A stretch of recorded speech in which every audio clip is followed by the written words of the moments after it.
Hey there! Welcome to saas.unbound, brought to you by saas.group. I'm your host, Anna Dana, and this is the show where we chat with inspiring founders and experts to get an inside scoop on how they made their business a success. And today with me, and I'm super excited about it, is Ryan Singer, a member of the original Basecamp team, the author of Shape Up Methodology, and a book that has changed the way many software teams talk about shaping their products. And since 2021, the founder of Felt Presence, helping product teams regain the thrill of building, which sounds really exciting. So, welcome to the show, Ryan. Thanks. Nice to be here. Sure thing. I honestly always make such fuss about just keeping SaaS inbound for the SaaS founders. But when we met, in a little bit of a context here, we met at the Code Talks conference in Hamburg a month ago. And I thought, oh my God, that's just perfect, because I interviewed David, I interviewed Jason a couple of times, and just having you hmm here would make a perfect sense, just like round up this entire experience. So yeah, super excited to Totally. have you as a special guest here. But maybe, I don't know, this is a SaaS podcast, and I'm pretty sure pretty much everyone knows what Shape Up is in the audience, but maybe we can dig into it a little bit, just maybe a couple of minutes. Mm, What is Shape Up? sure. Um, so, yeah, the question is actually how do we deal with different problems we get into when there's a disconnect between the product and engineering, between the designers and the engineering, between what business is trying to do and what the technical people know how to do.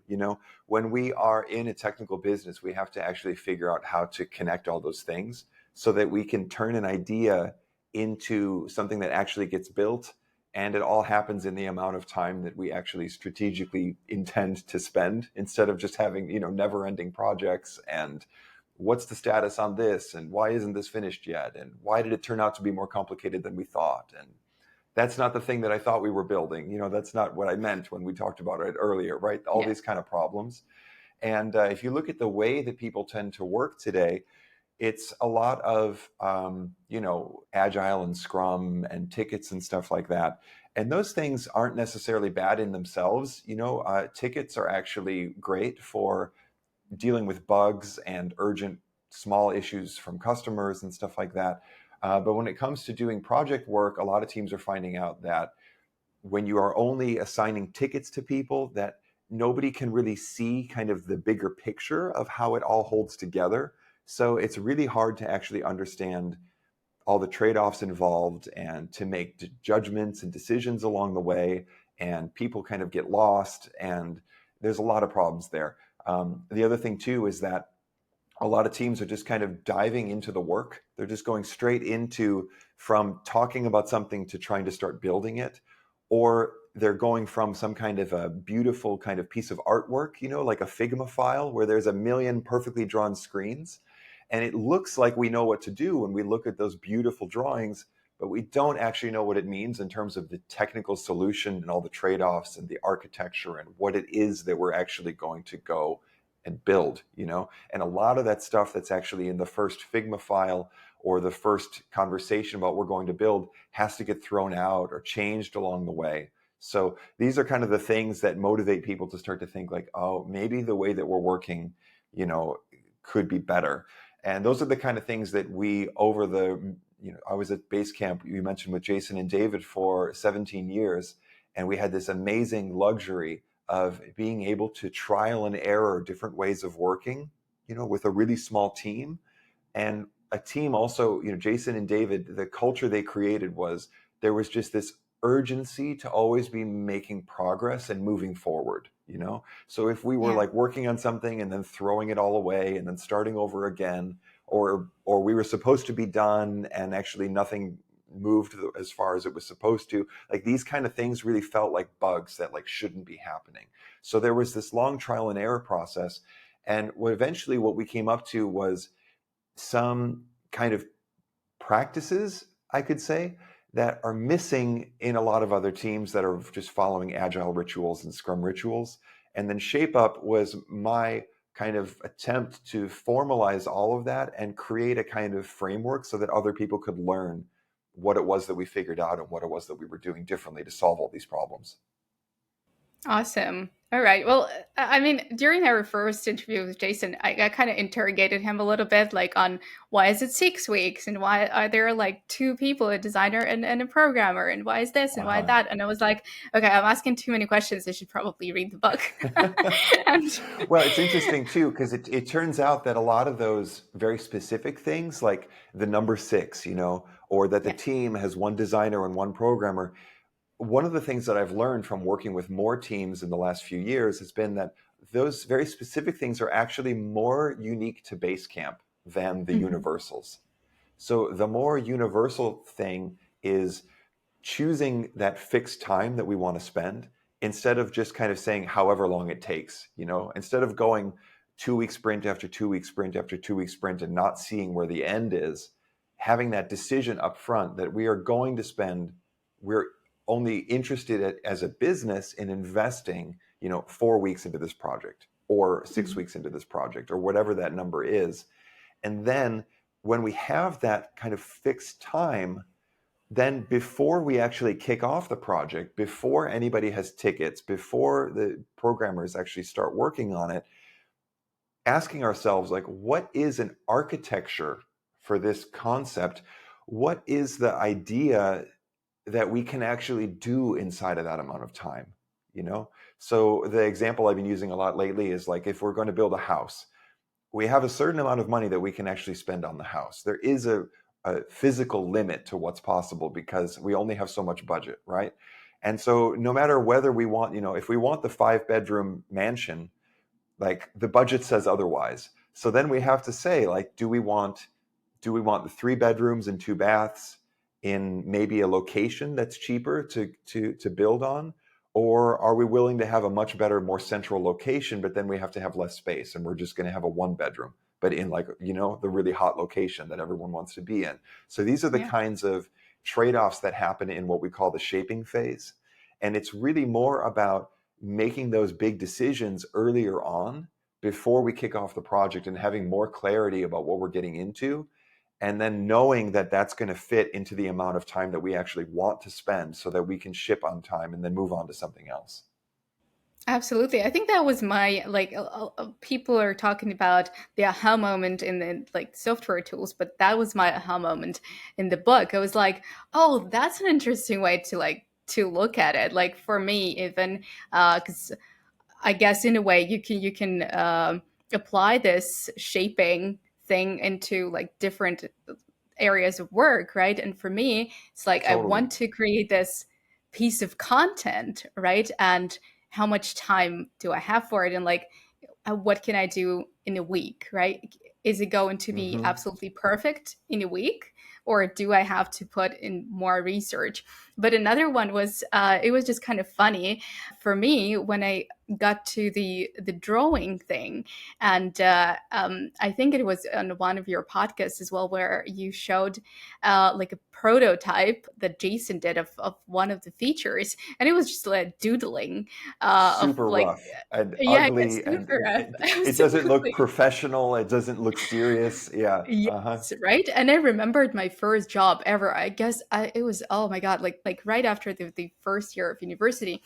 And I was working at a software company as a marketer, but I was asking like so many questions, and they're like, well, you're annoying. So there is there is another annoying person, but he wants to build something. He's a programmer. So you guys should work together. And he just Uh-huh. explained to me like, I want to build that and I want to build this, and I like, you're going to be my marketer slash product manager, or like whatever it takes, to actually like engineer the sequence of like what customer could go through. And he's like, I don't have time to look at it, and we're going to an investor next week. uh and I didn't know any better. Like it was my first experience ever to like Hmm. engineer something. And this is exactly what I showed up with at this fancy restaurant with this big guy investor. I just pulled two A4s with like doodles. Uh-huh. and, Awesome. and he was like, "What in the world is that?" Because no one shows up like this, right? Hmm. It was the world of like big fancy PowerPoint presentations. And then when we actually looked at it and when he went through it, he was like, I understood more from this than from any other presentation that was, presented to me in the last year. Yeah, And when it got to this point in the book, I was like, okay, so I was kind of shaping it up back then in totally. 2011. Totally. And I think that's why those rough drawings are such a good fit at that phase, because it's more about like, is this an idea that actually works?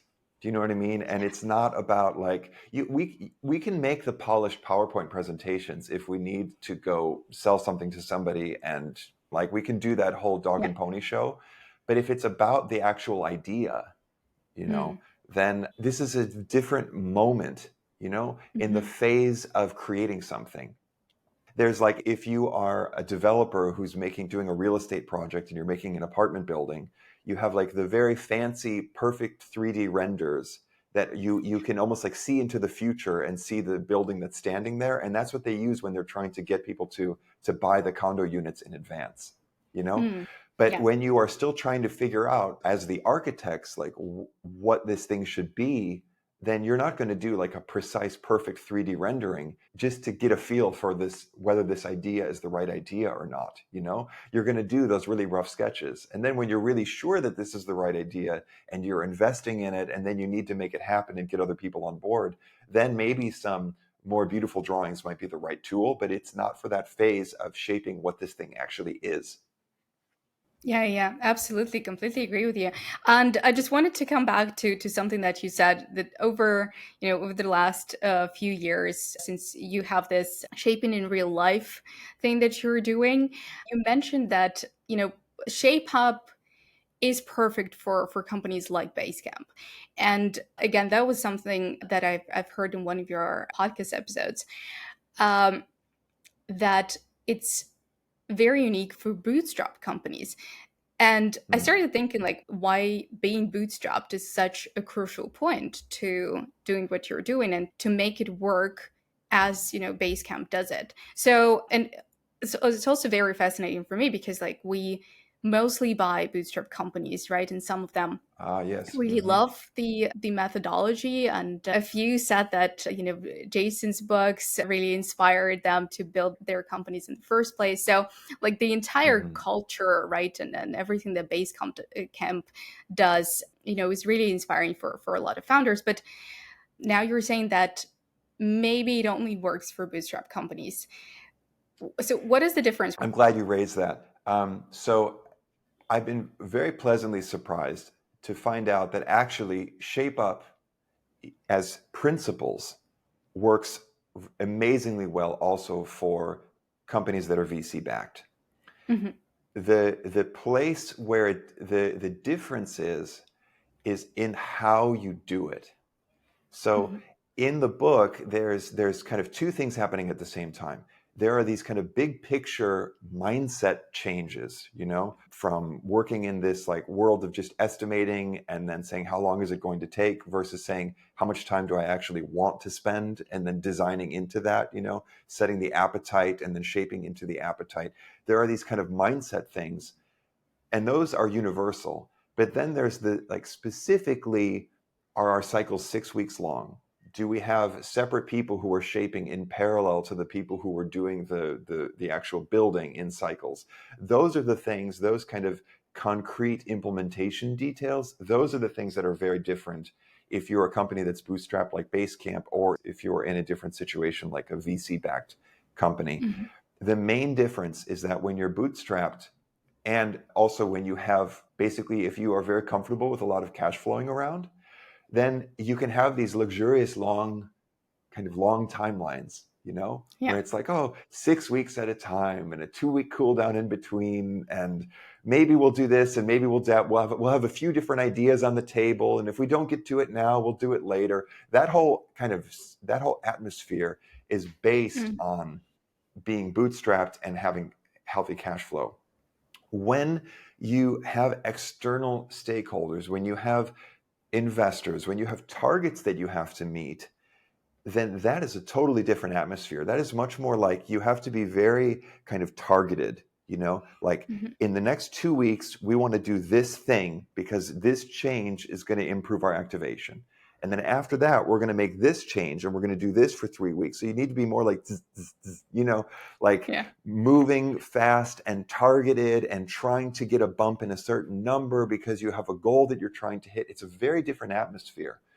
But if you look in that atmosphere, the pressures are actually the same. We also don't want to have a bunch of unexpected complexity or a bunch of unexpected scope coming up, and then we spend 2, 3, 4 times the amount of time that we intended to spend, right? So like all of those things are the same. It's just that the time boxes that we choose, so we're going to set an appetite one project at a time. We're going to say this thing needs to be 3 weeks and not more. And then what can we Mhm. do inside of 3 weeks to make sure that we actually accomplish that change that we're trying to do? How do we shape that so that we really get to the end of it and we're able to ship it and it works? So, and also the other big difference is that in a bootstrapped company, there's more, let's say, freedom and time maybe to shape a few different possibilities and then wait until the last minute before some team becomes free and decide what work Mhm. to give them. That's how it was at Basecamp.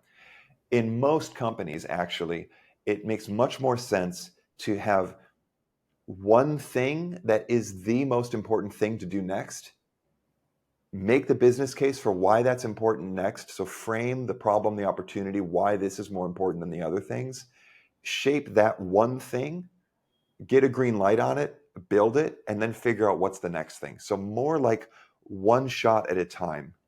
What's the most important thing? What's the best opportunity? Let's invest time to shape that. Let's build it. Okay, and then what's next? So it's less about having these kind of big parallel tracks, and it's more about like boom, boom, boom, one thing after the other, so that we are getting closer to the goal that we need to reach.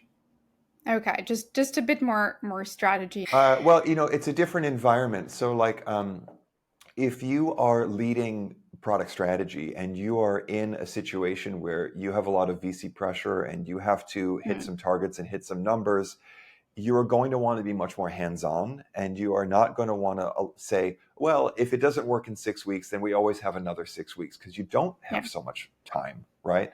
So it's more about kind of, yeah, being more hands-on with like, what are we trying to achieve here and making sure that we get it, versus if you have that luxury of having more of that 6 weeks, you still want to be strategic, when you are bootstrapped and you're able to work in those 6 weeks, because you want to make those big steps of progress that the 6 week cycles make possible.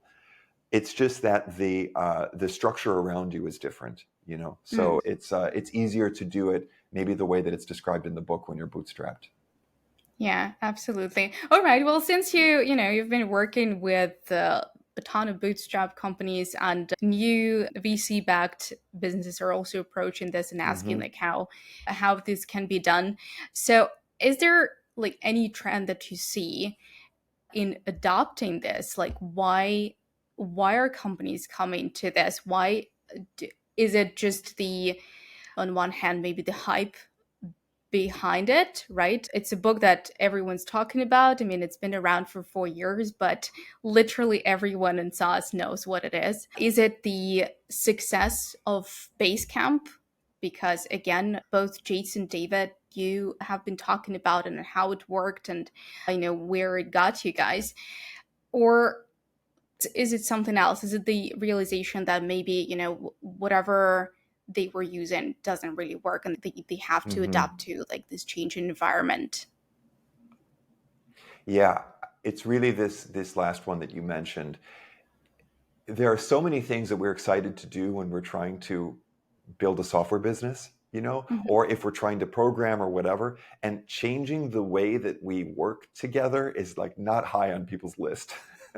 It's usually like the programmer has a million things that they would love to explore on the technical side, and the business people have a lot of ideas of strategically, we want to do this and we want to do that, and then we want to serve this customer by building this feature. There's so many things everybody wants to do, and like rethinking our process of how we work is like, it's not the priority.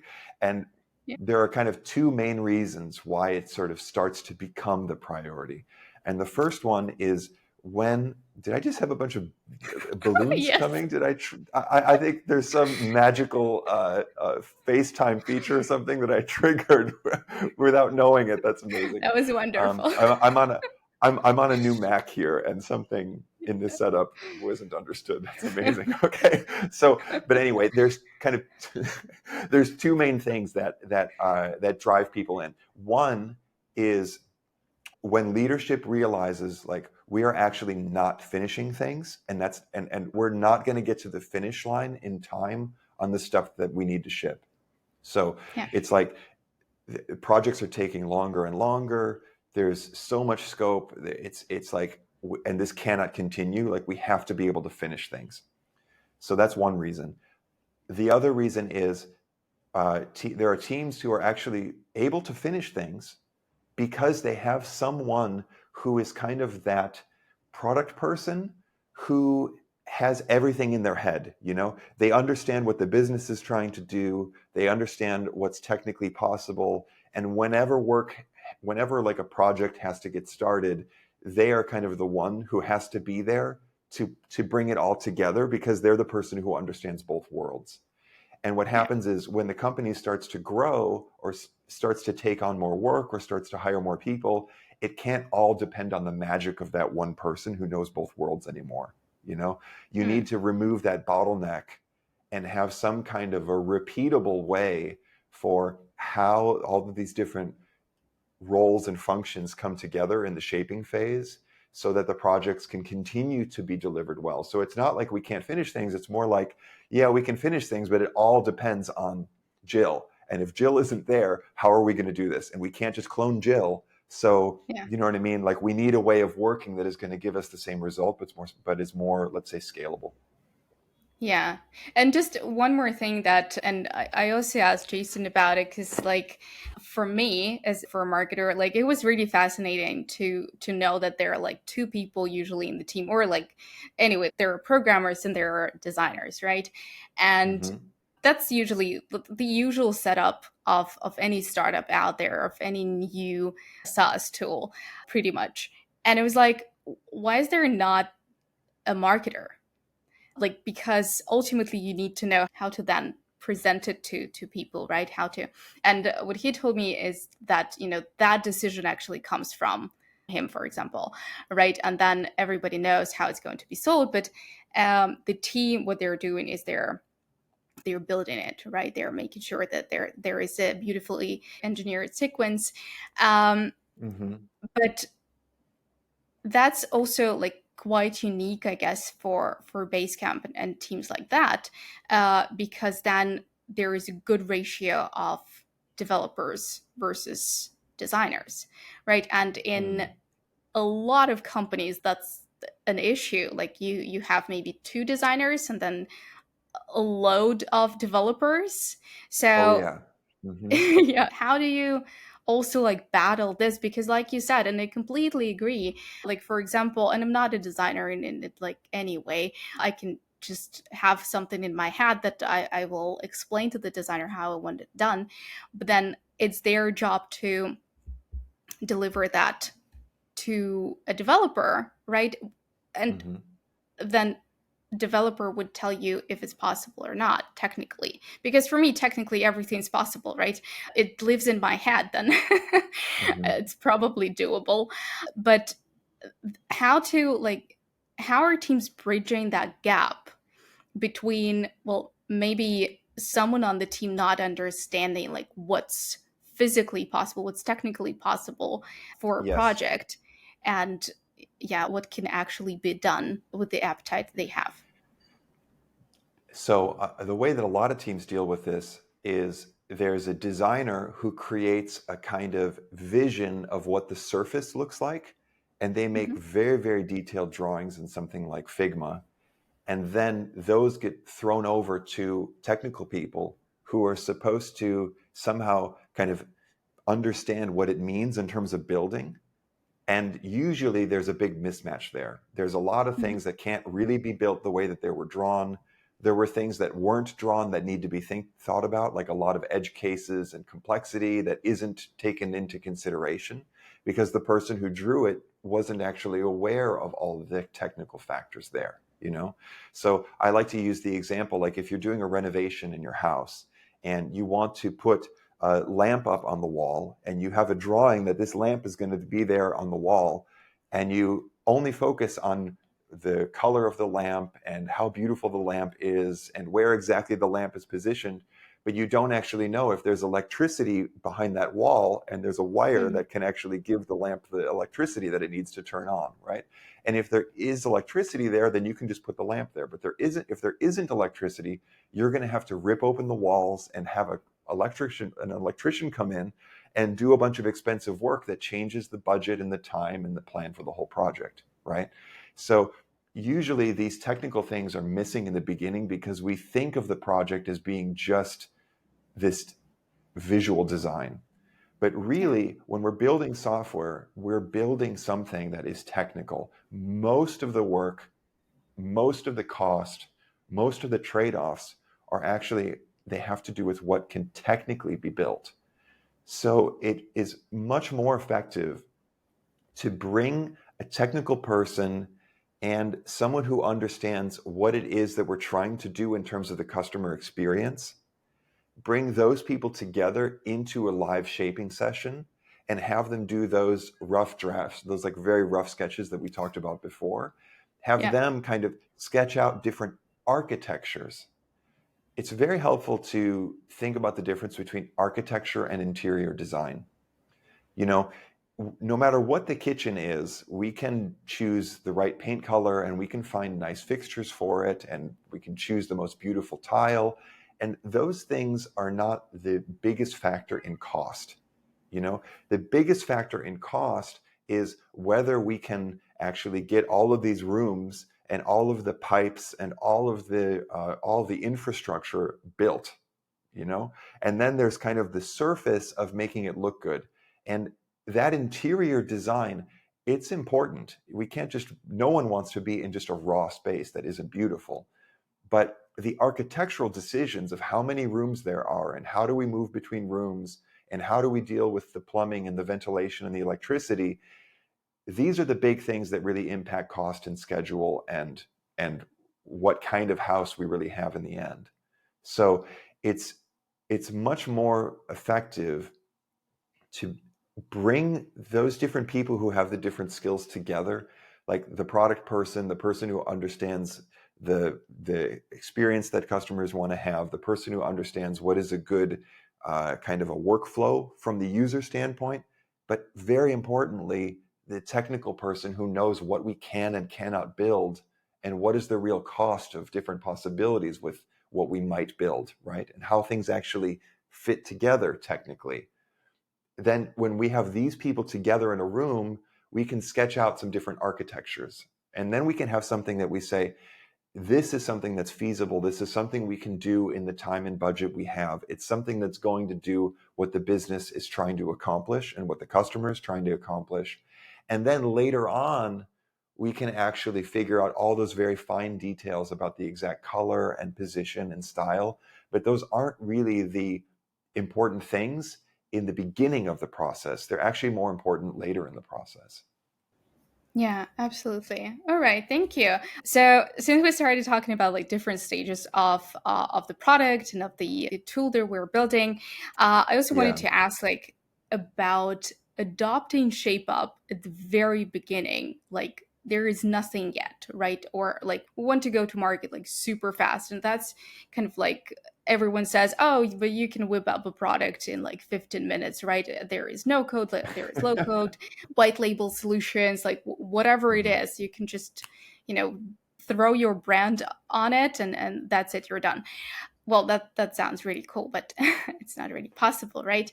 You Mhm. can, yeah, obviously you can build it, but then there is so much more that you have to work on in order for it to work. So Mhm. how to adopt shape up? Is it possible to start with it if you're just starting? Because now it's also not very feasible to go to market with something that is not ready, with something that is not pixel perfect. The design is just not there. There are bugs that will appear. when you actually give it to the customers. So the like the threshold of how a product should look like when it goes to market, when you show it to your first users, is just so it just over the top right now. So how to integrate shape up into that? Hmm. I've seen a couple different ways that teams start working together when they're just starting, like on a very Mhm, brand new product. And it has a lot to do with the way the team is structured. If you've got all the skills necessary and they're all together in a room every day, mhm, a lot can happen kind of by magic. I mean, I've seen this in a lot of teams. If you're just in the same room and there's only three of you and you have all the skills in that room to make the decisions, you don't need a lot of process and a lot of structure because things can kind of just start happening. Usually the place where teams start to feel like we need a process or we need a way of working is when there's a step of, let's say, delegation. When like I kind of understand what it is and I'm asking you to go do it. And now there can be a disconnect between what I'm imagining and what you're imagining and what I think is possible and what turns out to be possible when you're actually doing the work, right? So it's more when those okay. gaps start to appear.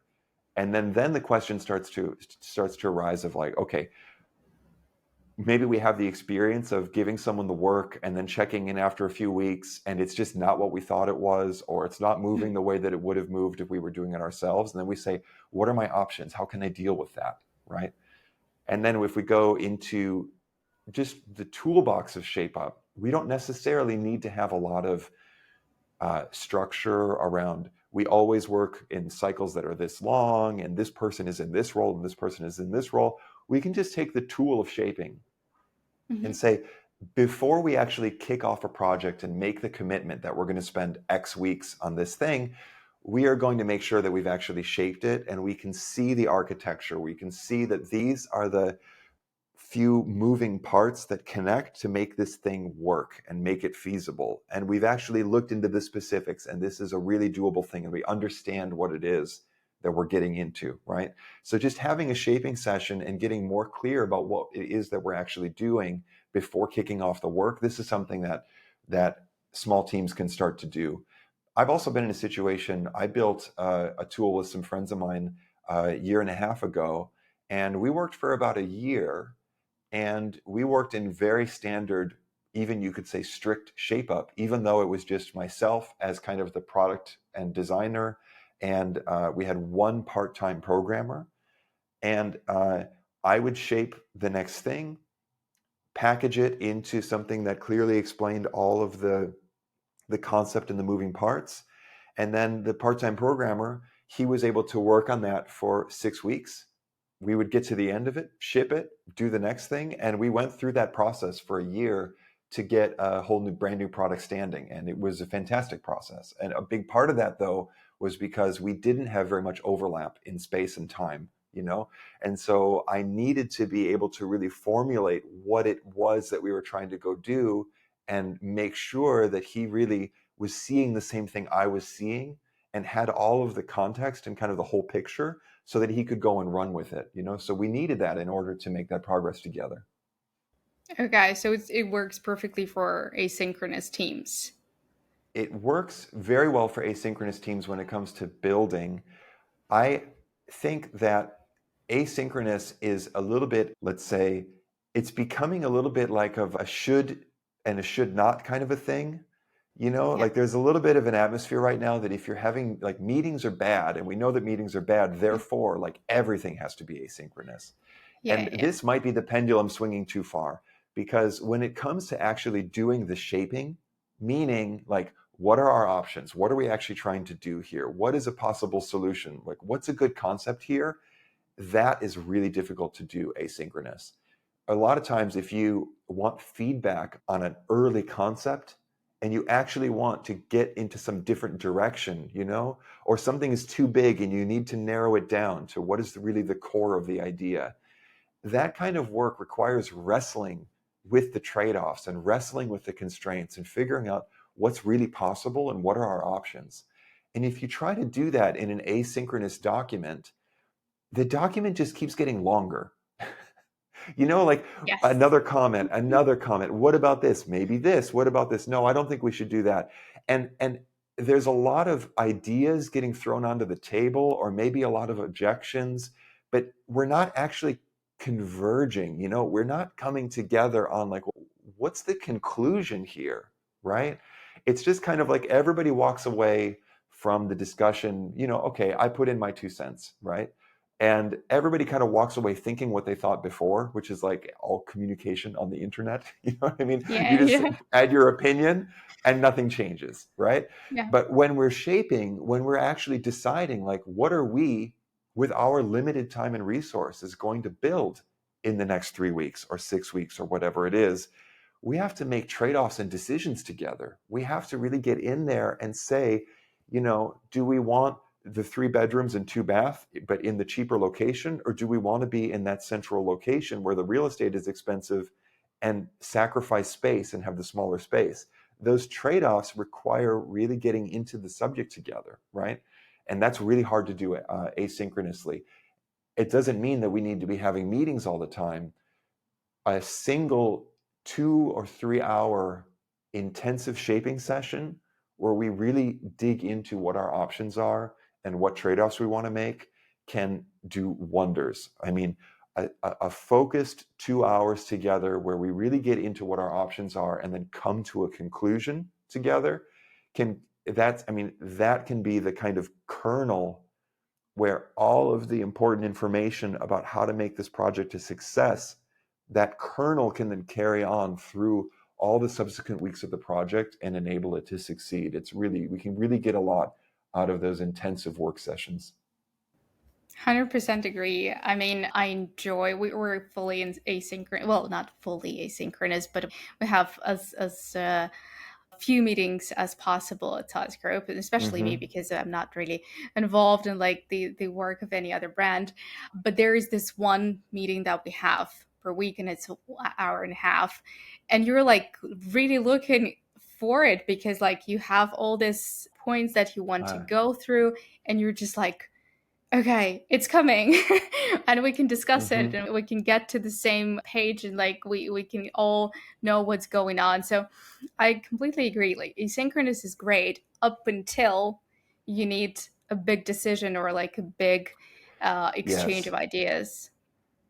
And asynchronous works really well when we have a kind of frame of what it is that we're doing and what it is that we're talking about. Do you know what I mean? If you have a map of what it is that we're trying to do, then you can kind of easily talk about it in a chat or a document because you can just say, I'm over here working on this thing and I have a question, right? But if you don't have the map because you haven't figured out what it is that the project is or what you're really going to build, that's really hard. It's really hard to align people and to really know that we're talking about the same things. Absolutely. All right. I have just a couple more questions, and the first one, I guess, yeah, you are probably the right person to ask for a hack because you've been successfully building strategy for one of the most successful SaaS companies out there, and now you're helping so many teams to build better products. So is there a hack for the teams that want to adopt shape up? Maybe they Hmm. haven't been able to do that. And I heard this one on another podcast that you were doing where they had a book club. They were going through the book and they were discussing each chapter of it. And I think it's brilliant. But not every team has the time to do that. So is Hmm. there anything else that, is a good point to start if you want to adopt shape up? I would say the one hack that goes the furthest for most teams is for the people on the product and design side to find that one person on the engineering side to invite into the early sessions where they figure out what it is that they're going to do next. Hmm. Just figuring out who is that person, who is the one person from engineering who we could bring into the room who could help us to understand on day zero that something is going to be way more complicated than we think, or more expensive than we think, or easier than we thought, because they know how things are actually built, right? Yeah. Instead of going through a whole bunch of discovery and ideation and concepting, and then after hours and hours and days and weeks of work, having the technical people say, no, that's actually not real. Yeah. Just to break that cycle of all of this work, and then we find out it's not going to work and we have to go backwards. Just who is that technical person, and bring them into those early design sessions. That's a giant leap. Okay, wonderful. Thank you. And one more question. It could be, yeah, it might be tricky, and I'm not even sure if that's relevant if you've, apart from Shape Up and apart from like building this own unique methodology, used anything else. But if not Shape Up, then what? If not shape up, then what? I would love to say that there was an alternative to point to, but the way the industry has gone, basically, it's either um, people are either doing Scrum, Hmm. they are moving tickets across a board on a Kanban kind of a thing, Hmm. you know, but then it's very little isolated pieces of work, right? Or if they're not doing shape up, they are getting their best people together and just hoping that if we put those people together, then they're going to somehow magically work it out, you know? And Yeah. when you have good people, it does tend to work, right? So it's kind of either, either the miracle of good people, or, what I like to call Scrum the paper shredder, because you Yeah. take you take whatever your concept is, and then you split it into a million pieces and then hand them out and hope that it all comes together again. That's what we have on the menu today, so it would be great to have some other ideas about how to do these things. So far, actually, Scrum is the main alternative, and it's nice to see that people are starting to discover all the shortcomings and look for another way. One thing I could point out is that when it comes to, so shape up is all about how to get an idea into reality, how to Hmm. make it into something that ships, and ships in the amount of time we want to spend. There's also the whole question of what is actually the strategic thing that we should be shaping, right? Yeah. Like, once we have our muscle of how to actually build things, like once we know how to drive the car, like where should we go? Like how do Hmm. we actually set the strategic direction? And this touches more on the demand side of how to understand what customers are actually struggling with, what are the real problems and opportunities in the market. And Shape Up dovetails very nicely with all the job to be done work that my friend and mentor Bob Mesta has pioneered. So if you look into Competing Against Luck by Clay Christensen, or you look Hmm. into Demand Side Sales, which is 101, which is an amazing book that Bob wrote, you can get into this kind of other universe of understanding kind of how to set the product strategy. And then that's like a different thing than Shape Up, but they're very complementary because it becomes the input to what it is that we're trying to shape and build. Awesome. Thank you. Thank you for being very honest about this. It's been great talking to you. I mean, you've inspired me to read a book about product management. So thank you for doing that. It was a great experience talking with you and meeting with you in person. Hopefully we can do it again sometime. So thank you for Yeah, being here. thanks a lot. Yeah, great to be Uh, here. Nice to see you. Thanks for the invitation. sure, anytime. Thank you and take care.